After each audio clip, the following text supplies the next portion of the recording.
What up, UK? This is Natty B, right here on Mi-Soul with the official reggae chart. My special guest this evening is the one and only UK's Maxi Chartbuster Priest. Maxi, welcome to Mi-Soul TV. What's going on? It's good to be here, you know what I mean? Yeah. And obviously, you know, from where we come from. It's a long time, isn't it? Long time. You know what I mean? Listen, you know what I mean? Easy to Love, the album, you know what I mean? Finally here. Getting a lot of love, getting a whole heap of love. Man. Yeah, definitely, you know what I mean? We just came back from Manchester. Well, before that, I was at Jamaica Fashion Week. Before that, we were in LA, San Diego, you know what, a few other places, right? But we did Jamaican Fashion Week, and I just wanted to mention that because I just think that we should big up the fashion that comes That's out, right, yeah. out of the Caribbean, you know? That's right. Because you know, we get so lost and caught up with international fashion that we don't realize that we got this thing in our backyard. Like we're following the American style. Yeah, you know, so I just thought I would mention that. That's good. But as for the album, we just came At last! The album! down up north and that, you know.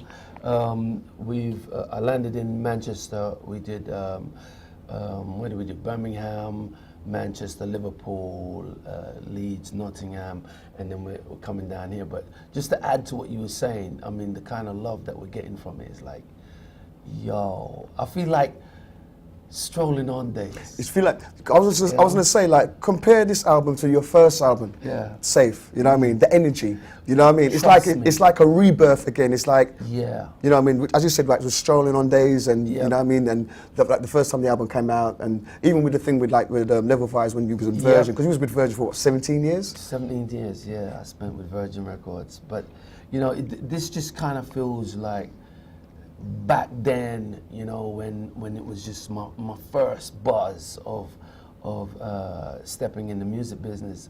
And the appreciation that I've had so far in all of the interviews that we've done has just been amazing. So I'm kind of on a high. So forgive me. That's all right. You know, I'm on a little bit of a high. No, here, I can forgive you because I'm finally got the album. Because last time we spoke about, was it 2 years ago? Yeah. And we was talking about the album. You were talking about a couple of the singles. Yeah. You even slipped out about this song called "Easy to Love." You know what I mean? You even slipped it out. You know what I mean?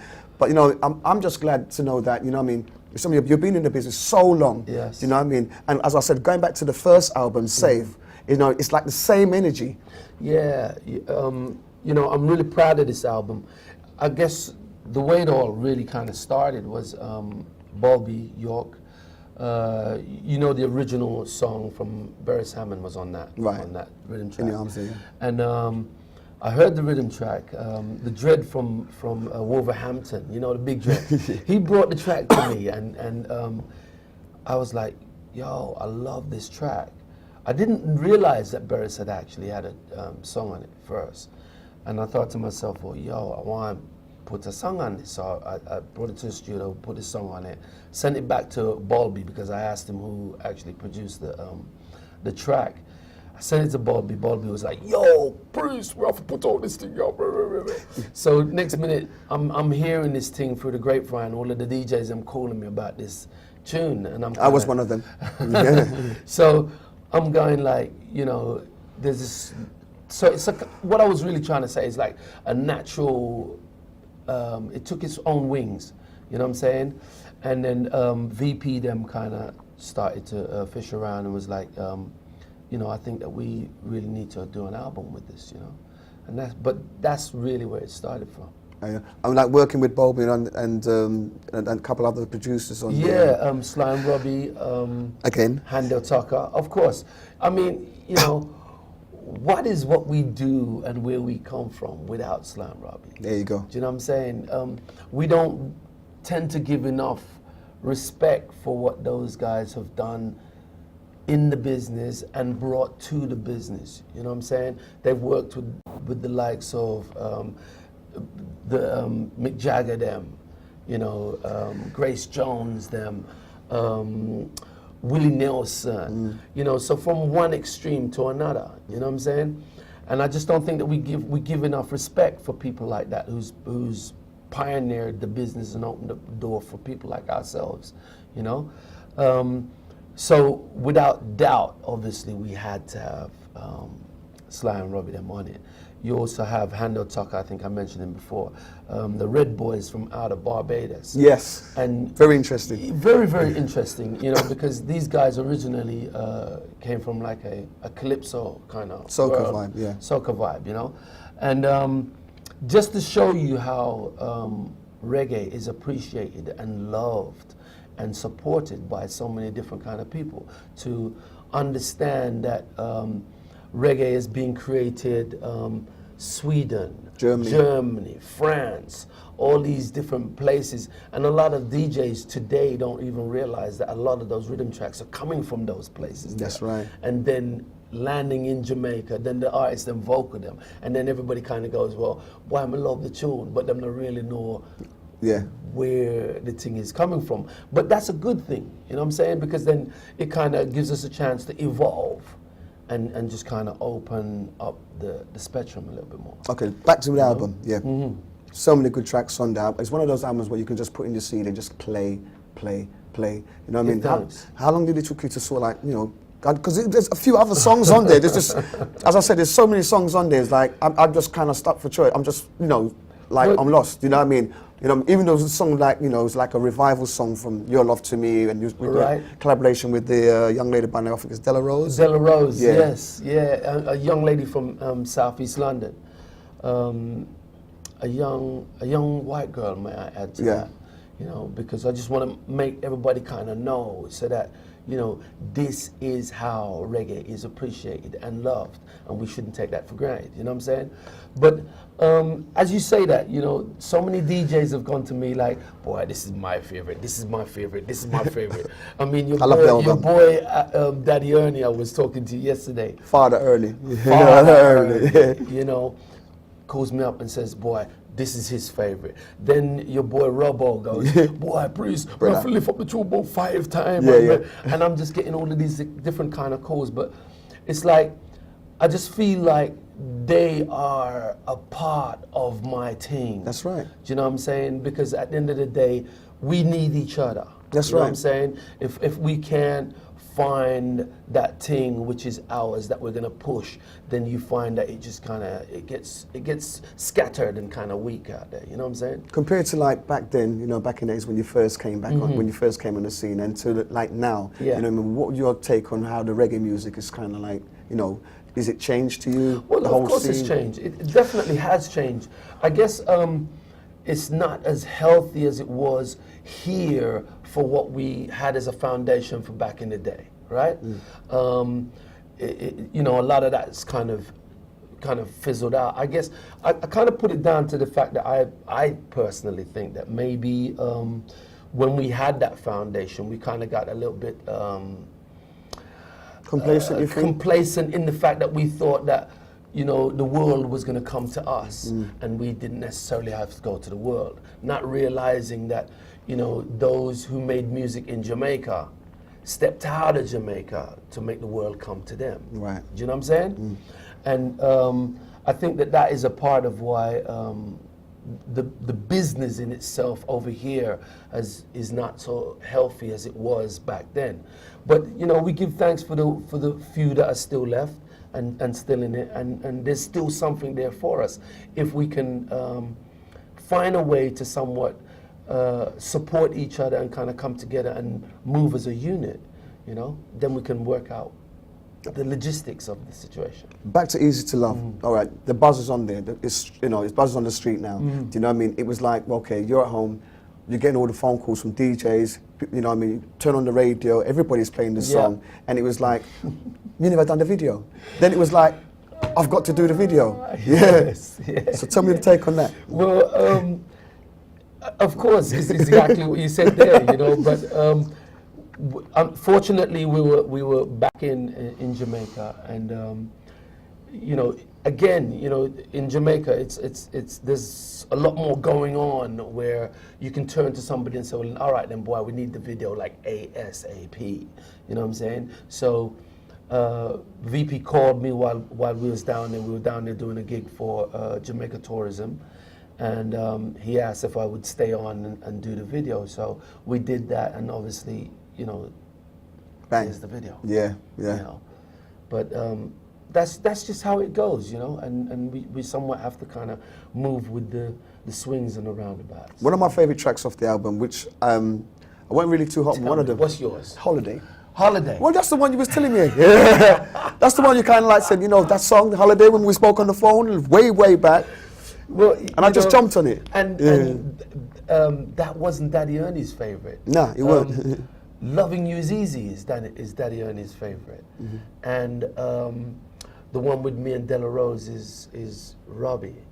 Robbo's. Robbo's. No, but I do like the one, but I never heard that one till the album come out. Absolutely, but we kind of had to hold back some of them. Yeah, you did. You hold back a lot. You had to hold back some of them, and I deliberately made the album, 11-piece track album. I didn't really want to kind of go 16, anything like that, because I just think that I wanted to do something nice and tight, and good things come in small packages. That's right. You know what I mean? So what you're saying, there's more.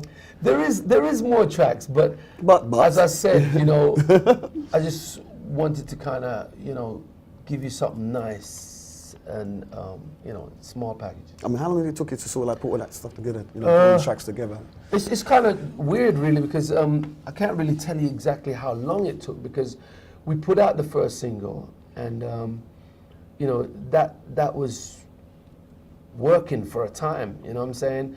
And not too long after that, we decided to make the album. And then I decided to kind of approach this a lot differently, whereas back in the day, I would want to be in the studio with every bass line, every keyboard, every horns, and bucket and all that, And I just kind of decided, well, you know what, I'm going to take a more of a standoff approach and allow everybody to kind of come to the table and do what they do best. That's right. You know what I'm saying? So as for Bowlby, and also follow the same pattern that we started off. That's right.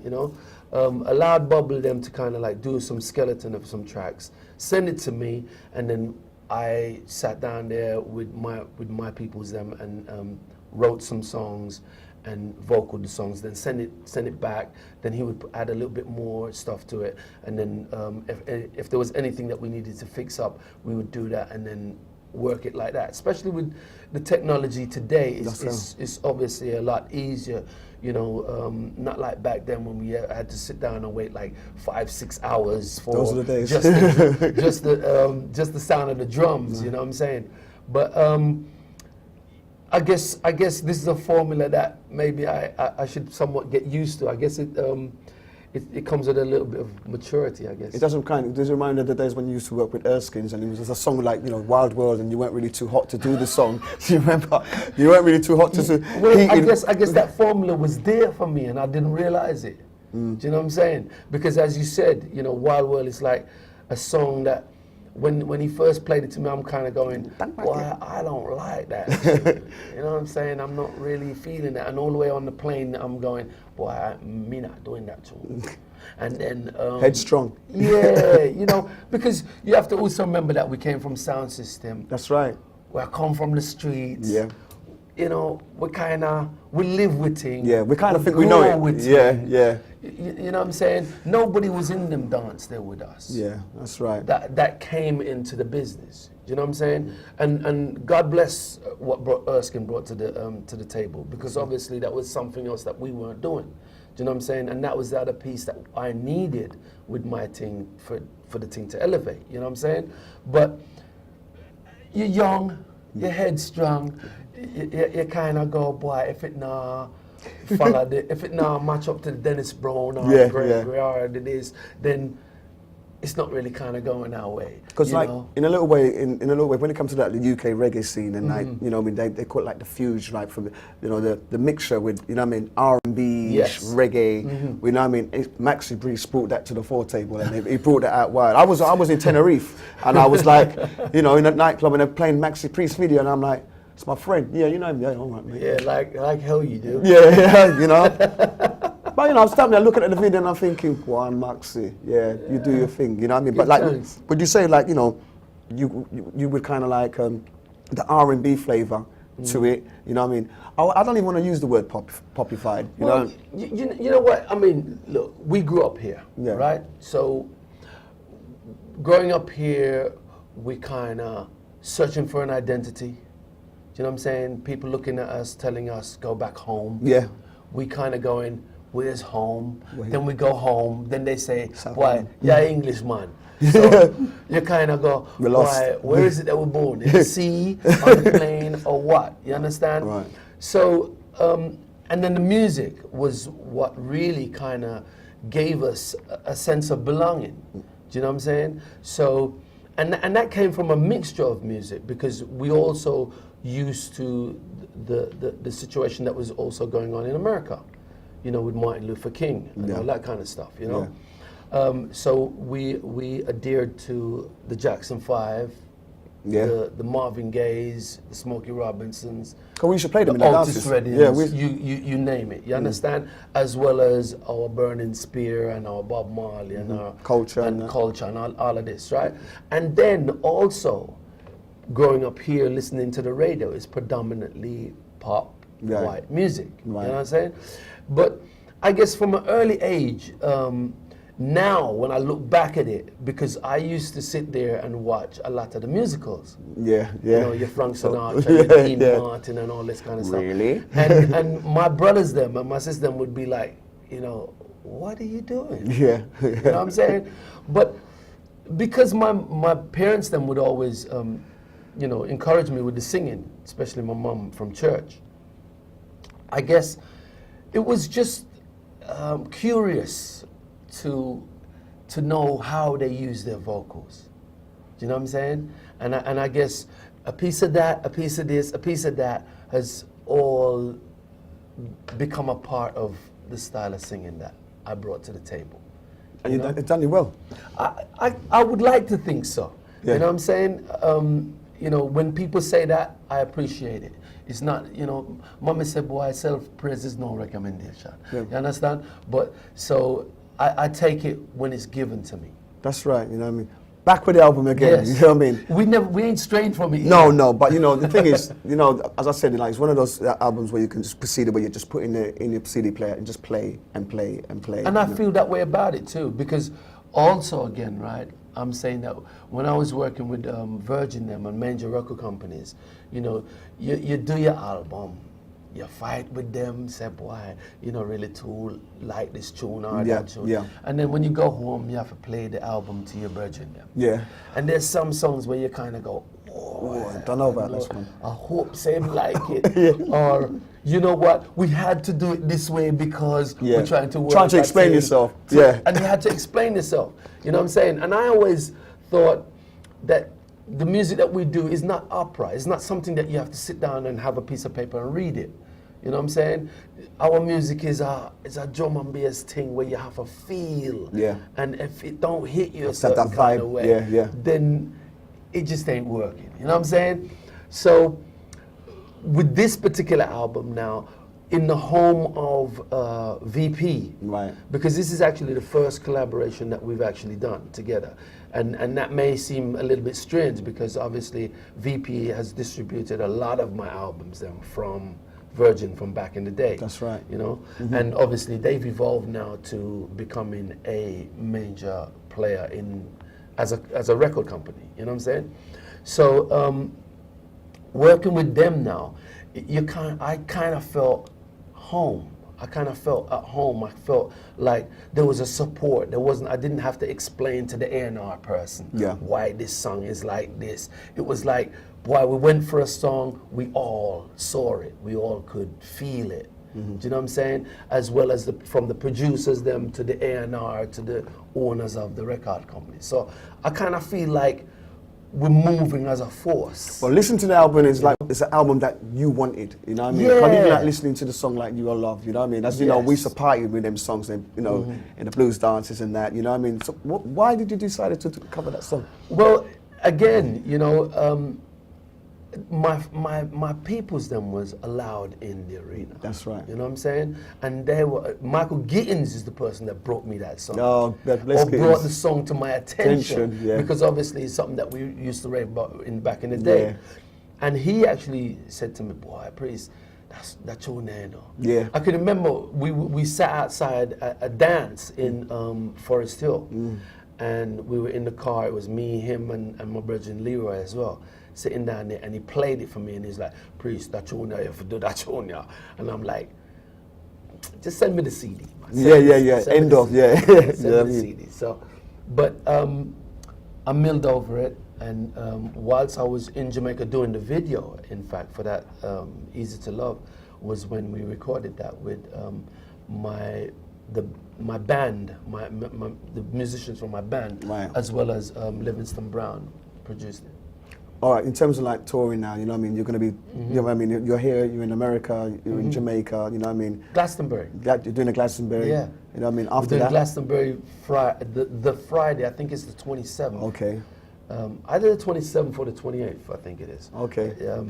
And then we go Holland. Then we Back to Europe. We have a festival in Holland, and then back to the States. We got the Jerk Fest in Queens, in New York. After that, I think we go Dallas and somewhere else like that. But you know, somebody will tell me where we're going, you know, and that's just how it is. That's my life. That's what I do. That's what I chose to do. That's right. I'm blessed to be doing something that I love. It's much more easy this time because like a lot of people don't realize, you know what I mean, that when you was doing like with the Safe album, you was doing your work, you was doing your 9 to 5. Oh God. You was doing the sound system, and that was some late nights, and then you still like doing the recording business, you know what I mean? That's what I say. It's like now, it's just relax now. You're doing what you want now, you know what I mean?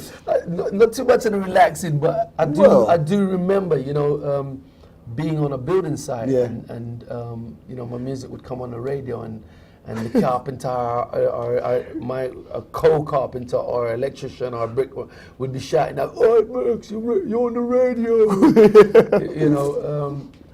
But those are days that I will never forget. Treasured, you know, and they would be treasured for life. You know what I'm saying? And that's what keeps me grounded. You know what I'm saying? That's what keeps me grounded and allows me to grow. Because if the tree don't have no root, then it can't grow. You know what I'm saying?